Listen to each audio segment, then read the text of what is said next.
Hello everyone, welcome to the first episode of our show, 2 Weeks Tonight. In this episode, we will be talking about a new phenomenon that has been on the rise and affecting us, the young generation. The generation that, by this time, should be leading a college life or approaching graduation. Lately, however, we've seen a rise in young people, including students from all around the world, leave behind their families, their education, their surroundings, and travel to countries like Syria and Iraq to fight under the umbrella of different organizations. We've heard of many examples around the world of students like 20-year-old Nasser, who was offered a chance to study medicine by several universities in the UK, and who declined these offers and instead joined ISIS insurgents in Syria with his 17-year-old brother earlier this year. This phenomenon has also been a very hot topic in the news lately. Let's watch.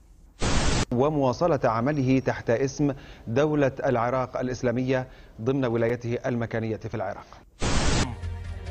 أليس من السخف الشديد أن يخشى البعض من الجماعات الإسلامية المقاتلة في سوريا؟ Hervé Gourdel, c'est vous, Hervé Gourdel, c'est moi. Enlèvement, décapitation, mise en scène effroyable, tout est fait pour instiller la peur et c'est précisément cette peur qu'il faut combattre. Islamic State militants waging war in Iraq and Syria have managed to carry out a successful global recruitment campaign. And I believe that that is precisely the agenda of the Islamic State, to terrorize the enemies who they perceive to be their enemies so that they leave Muslims alone. Last month, more than 6,000 men joined the jihadists, some of them from Western nations.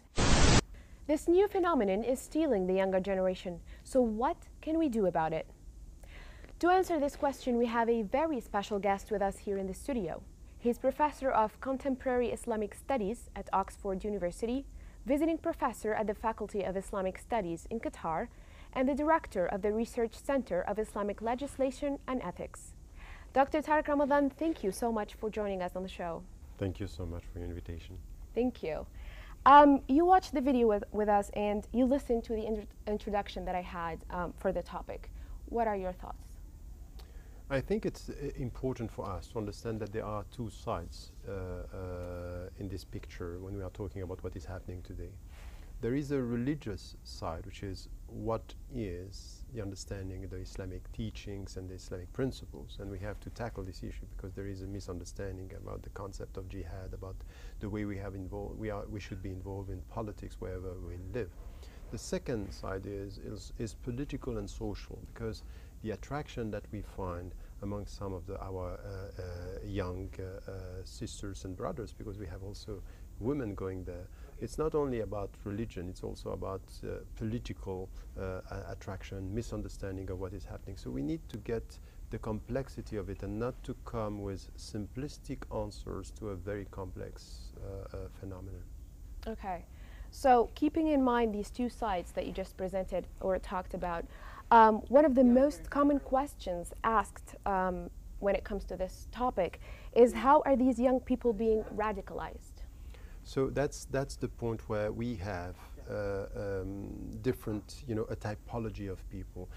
At the beginning, we were told that, these are disenfranchised people in Western societies or around the world that are attracted by this, and it's not true. When I was dealing with the task force in the UK after 7/7 in the UK, and even involved in the discussions in the United States, and then also dealing with situations in Morocco or in Indonesia, the typology is much more complex than that, because what we have is very sophisticated students who can, got a PhD or a master's involved in that, and sometimes very much integrated in that society. And you have disenfranchised. So we need to understand the psyche, and first to understand also that it's based on a binary vision of the Islamic principles. Is either you are a Muslim or you are a Kafir. So you are on the right side of the story or on the wrong side. And it's legitimate for you to use very specific verses of the Quran to kill people. And this is what we have to do. No, that's not the point.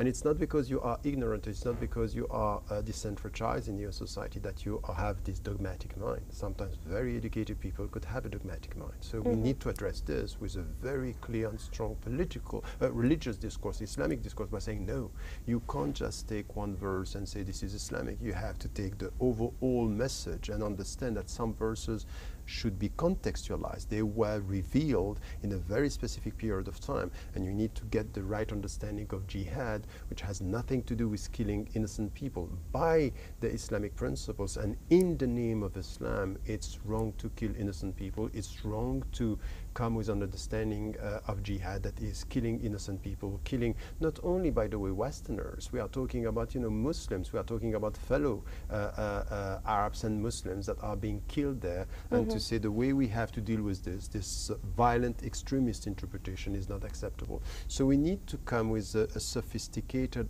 religious answer to this. And the second point is also to get it right that sometimes when you are not respected within your society, when you are alienated within your society, this discourse that is giving a meaning to your life, a goal, while you were completely lost, and sometimes some of the people were in clubs and nightclubs just 1 week before going, and then all of a sudden become very religious. It means that there is something here which has to do with the psychological impact of trying to think or thinking that you are purifying yourself by going to kill. And this is where the Islamic discourse should be very, very clear on this is not the way to deal with the Islamic principles. You kind of like touched upon the view of Islam to all of this, to the concept or to the phenomenon that's happening. You gave a lecture at the Islamic Association of Greater Detroit entitled American Muslim Identity, Challenges, Opportunities, and Prospects. And on March of last year, you said, and I quote, "Jihad is the way we implement Sharia by saying it has nothing to do with holy war. It's something which has something to do with resistance and positive presence." Can we apply the definition that you gave to the situation that we're facing here? Could the fact of fleeing to any of the countries like Syria or Iraq be associated with any kind of positive connotation? No, I think that this is where it's important to understand the meaning of jihad. First, it has nothing to do with holy war, as I said, and it has nothing to do with something which is killing people, or it's not a way towards war. Jihad is a way towards peace, is when you resist oppression and you want peace, peace based on principles, which is justice and dignity. So this is where, for example, we need to get the right understanding that it's a double movement, is resisting the bad and reforming for the good. This is jihad. Now, when the people are going and say, okay, I'm going to support my brothers and sisters who are being killed in Iraq, say, hold on, that's not the way. Yes, there is oppression. Yes, there are people who are oppressing. There are dictatorships, and there are sometimes foreign countries that are going and invading in the name, we know about the lies of the Bush administration during the first Gulf War. It happened.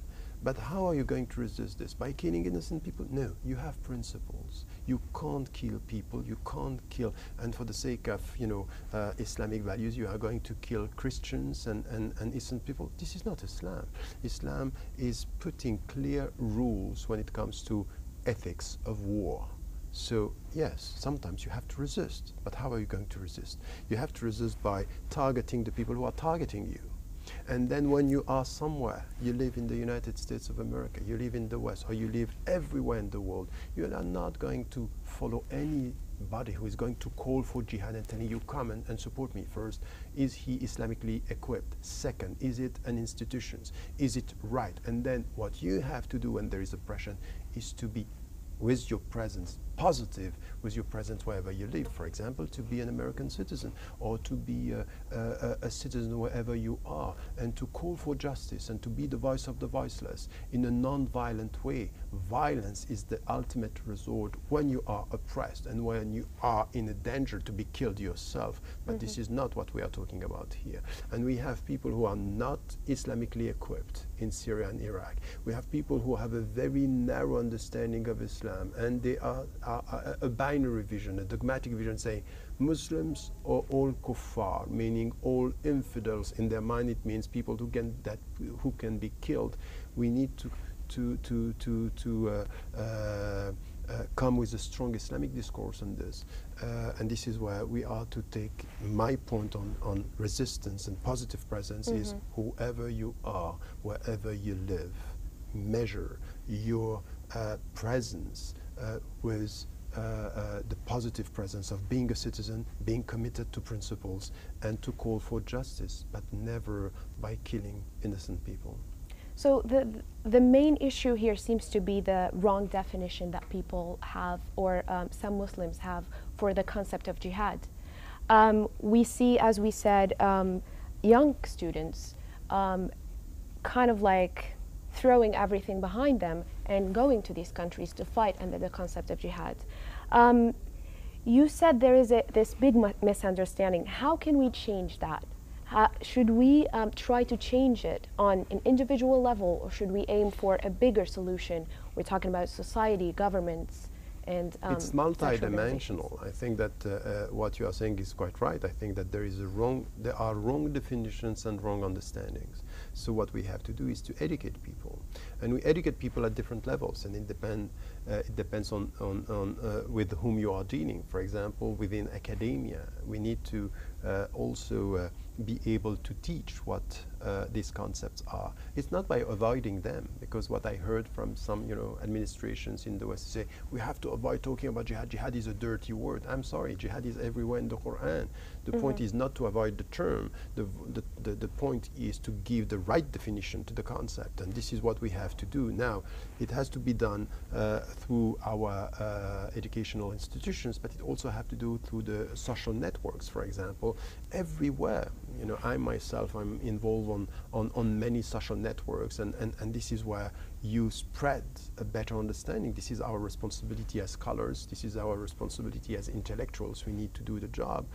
And also something which is important, we have to stop being apologetic or in a situation where we are justifying ourselves all the time, because the young people are right on one thing, is that we keep on repeating what Islam is not. We keep on saying, we are nice, we are kind, and at the end of the day, for a young citizen, for a young Muslim, that's not enough. You need to come with something which is a courageous political discourse, at the same time say what Islam is not and what Islam is, and what are the political issues that are important for us, because we need to have something substantial, something that can tell the people, look, this is the struggle to be promoted. This is where we have to be. But this kind of religious discourse, letting the people or the world know that we are nice, without the political concerns coming from injustices, dictatorships, lack of freedom, is not going to work. So we need another side, and the other side is the political discourse. So you mentioned social media, and you also mentioned the political discourse as possible solutions to deal with this phenomenon. Do you think this could be applied differently, let's say in the Arab world or the Arab nation? We're talking about two sides of the same phenomenon here. We're talking about the Western world versus the Arab nation. Are there different solutions that should be implemented in these two parts of the world, or not? That's a good question, and I would say, coming from the legal tradition, if you have studied law and if you have studied the Islamic legal traditions, for example, the Turath, which is coming from our tradition, you understand something which is important, which is we have to distinguish between principles and strategies and models. Principles are universal. We need to stick to principles when it comes to human justice and dignity, but the strategies are going to change depending on the context.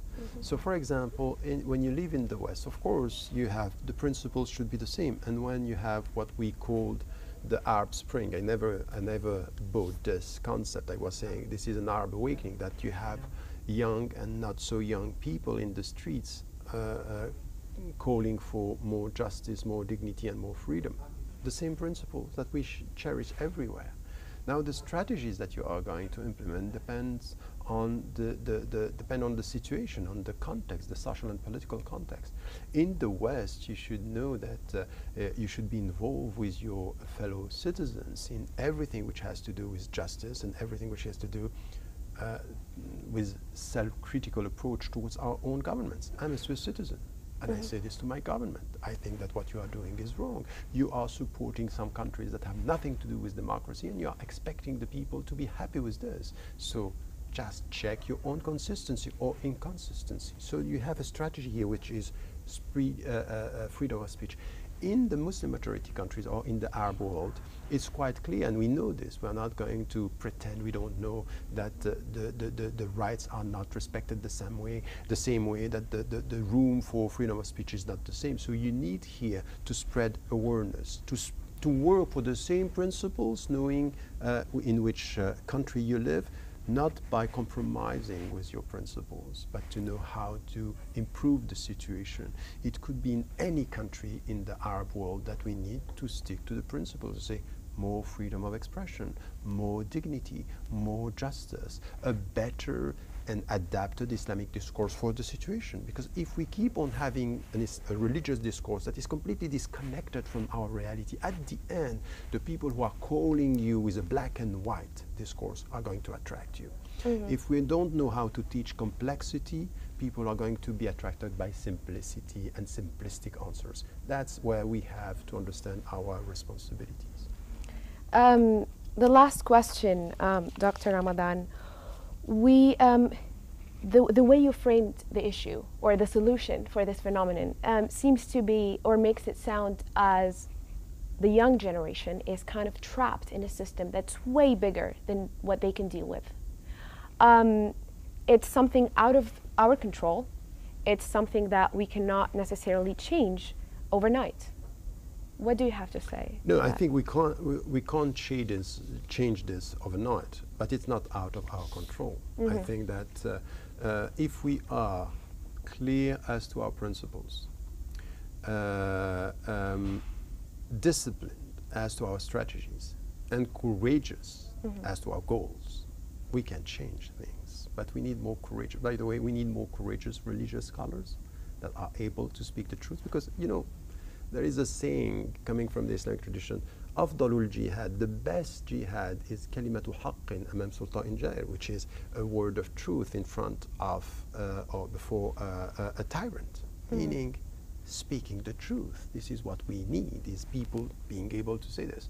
And this is why you attract young people, because they want this, they want justice, and they want transparency, and they want some truth in the way. So we have to come with something which is this type of discourse, this type of understanding, and we need to work with time. It's a long process, education, and there is something also which is, don't lecture the people from your ivory tower.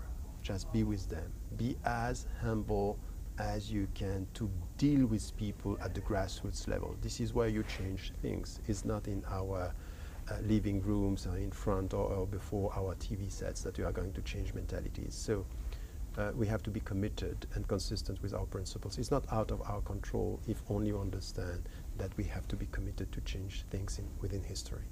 Great. Thank you so much, Dr. Ramadan, for joining us in this episode. It's been a real pleasure having you here.